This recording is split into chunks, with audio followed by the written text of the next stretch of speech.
We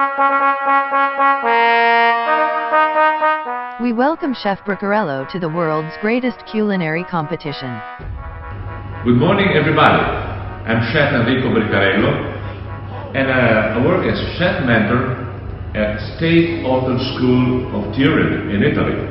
I was in India on 2018 for the last edition of Young Chef Olympiad, and I had the opportunity to be part of the judging panel. This year, for the second time, I will be part of the team of judges that will be there in India for 2019 edition of our YCO. So, what YCO means for me? A huge opportunity. This will be a great opportunity for my students to know new technologies, to know new recipes, a new way to understand the food as life. That I'm sure I will set once again in incredible India. So see you. Bye.